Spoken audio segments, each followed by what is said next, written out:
ត់ការតែខ្ញុំត្រូវតែចេញវីដេអូមួយនេះកាត់យកហើយតែខ្ញុំអត់ចេញនឹងដឹងថា fan គាត់សួរខ្ញុំច្រើនណាស់អូយគ្រាន់តែប៉ុណ្ណឹងឆាតមកខ្ញុំឡើងមកកណោចាបន្ទាប់ពីប្រាប់ពួកគាត់ថាថ្ងៃទី26ខ្ញុំនឹងប្រកាសអ្នកឈ្នះមានណាពួកគាត់ឆាតមកខ្ញុំឡើងពេញហ្នឹងមិនត្រឹមតែប៉ុណ្ណឹងឯងខ្ញុំបានដាក់វីដេអូរបស់ខ្ញុំជាឯកជនសិនអ្នកគ្នាដើម្បីរកមើលអ្នកឈ្នះអញ្ចឹងណាតែមួយគឺថាមានចការឆាតមកសួរខ្ញុំឡើងពេញហ្នឹងហេតុអីបានធ្វើបែបក្មេងទៅបែបអ្នកនេះអញ្ចឹងខ្ញុំដឹងថាអ្នកគ្នាចង់ដឹងថាអ្នកគេជាអ្នកឈ្នះធ្វើឲ្យទោះបីជាអ្នកទាំងអស់គ្នាអត់បានកាដូមួយនឹងក៏ដោយក៏ប៉ុន្តែអ្នកគ្នាចង់ដឹងថាអ្នកគេអ្នកឈ្នះចំពោះកាដូនឹងដែរគឺថាខ្ញុំចាយគឺចាយអ្នកគ្នាមិនភ័យថាខ្ញុំមិនចាយទេហើយចំពោះវីដេអូនឹងដែរគឺខ្ញុំអត់បានលុបទេវីដេអូនៅតែជាវីដេអូហ្គេមនៅតែជាហ្គេមការចាយគឺជាការចាយអត់មានបន្លំអីទេអ្នកគ្នាតែចង់និយាយថាវីដេអូនឹងគឺខ្ញុំសុំដាក់ឯកជនសិនដើម្បីរកអ្នកឈ្នះបើមិនអញ្ចឹងទេវីដេអូនឹងនៅមានតែគេខមមិនតមកទៀតអញ្ចឹងខ្ញុំរកអ្នកឈ្នះអត់ឃើញទេហើយណាមួយទៀតហ្គេមនឹងគឺបានចប់ហើយអញ្ចឹងខ្ញុំត្រូវតែដាក់ឯកជនបើសិនជាខ្ញុំមិនដាក់ឯកជនទេវីដេអូនឹងបានន័យថានៅបន្តលេងរហូតអញ្ចឹងអ្នកដែលគាត់ខមមិនក្រោយៗមកទៀតគឺគាត់អត់បានអីទេខ្ញុំសង្ឃឹមថាអ្នកទាំងអស់គ្នានឹងយល់ពីការនិយាយរបស់ខ្ញុំមួយវីដេអូនេះហើយនៅពេលដែលខ្ញុំឲ្យកាដូទៅកាន់អ្នកឈ្នះខ្ញុំនឹងធ្វើការថតវីដេអូរបៀបថាជាសកម្មភាពផុសនៅក្នុង account មួយទៀតដើម្បីជាផុសតាំងមួយបញ្ជាក់ថាខ្ញុំពិតជាឲ្យកាដូទៅកាន់អ្នកឈ្នះពិតមែន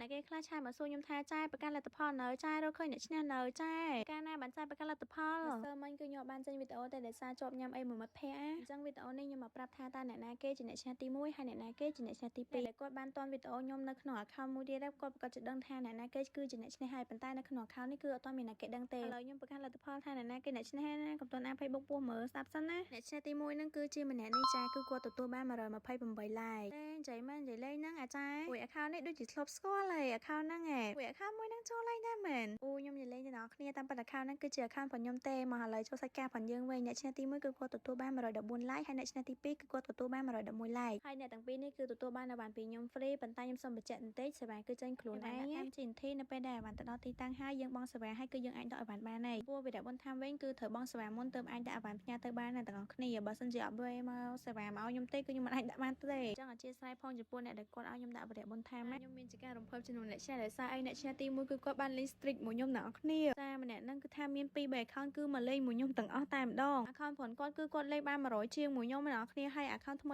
គាត់ហ្នឹងដូចជាលេងបាន10ថ្ងៃជាងមួយខ្ញុំដែរមួយចាញ់យ៉ាម៉ានចានឹកស្មានថាអ្នកឈ្នះទី1គាត់បានលេង streak មួយខ្ញុំដែរខ្ញុំញ៉ាំម៉ានព្រោះខ្ញុំមិនដឹងថាគាត់លេងណែមកនេះមកធីមអ្នកដែលគាត់បង្កើត app បានលក់បានហើយចូលមើល live ទី family អត់ទាន់បានទៀតទេខ្ញុំមិនដឹងថាអ្នកគេខ្លះដូចខ្ញុំមែនខ្ញុំមកទោះបីជាអត់ទាន់បង្កើត app ក៏ខ្ញុំអាចមើល live ទី family បានដែរតាមពិតទៅការមើល live ទី family មានអីពិបាកទេអ្នកនរគ្នាស្រួលៗណាស់ឲ្យទាំងអស់គ្នាចេះរកមើលចឹងណាហើយអ្នកទាំងអស់គ្នាមានតែ app ហ្នឹងមួយមកគឺស្រួលមើលមែនតែហ្មងមិនទាន់បង្កើតក៏អាចមើលបានដែរព្រោះ app ហ្នឹងណាគឺវាមានទម្រង់រូបរាងបែបនេះហើយអញ្ចឹងអ្នកនរគ្នាអាចចូលទៅដោតបានតាមទូរស័ព្ទរៀងខ្លួនទៅពេលដែលដោតបានហើយចូលទៅសេចពាក្យថា TF ទៅវានឹងចេញ web នេះហើយអ្នកនរគ្នាត្រូវតែសេចពាក្យថា TF ឲ្យមានអក្សរចិនបែបហ្នឹងទៅវាចេញការ live មកក៏ដូចជារូបភាពដែល fan ចិនអីគេផុសចឹងណាអូយ Summer Game TF Family សាននេះគឺថា2ថ្ងៃហ្នឹងគឺខ្ញុំមានចការចាសកម្មភាពពួកគាត់គឺច្រើនខ្លាំងមែនតើអូយហើយមានអារម្មណ៍ថាសង្ហាណាម្នាក់អូយខ្ជុតខ្លាំងមានលេង game លេងអីជាច្រើនទៀតអ្នកនរគ្នាអូយណែដែលគាត់តាមតាន់ការ live ផ្ទាល់អូយខ្ញុំពិតជាខ្ញុំស្ដាយចំនួនអ្នកដែលគាត់បានតាមតាន់ TF Family មែនតើហ្មងអូយហើយសិស្សច្បងគេលេងមានថ្នមដៃនេះគឺថាមានចការអូយមើលលេងប្អូនឡើងដល់ថ្នាក់ហ្នឹងនេះអូយមកគ្នាខំសុំទោសអូយសកម្មភាពពួកគាត់លេង game អីគឺមានច្រើនខ្លាំងប៉ុន្តែចង់ថាសប្បាយខ្លាំងមែនតើហ្មងគាត់ខ្ញុំឃើញពួកគាត់លេងគឺខ្ញុំសប្បាយជាងនោះហ្មងតែប៉ុន្តែខ្ញុំមានចការកាំផ្អើអស់ឋានទាំង3ណាដោយសារតែ fan Lugia គឺគេស៊ីបគូគាត់តែគេលើឈ្មោះ Lugia ពេញរួមទៅគឺថាស្រែកឡើងមកតំហឹងបដៅ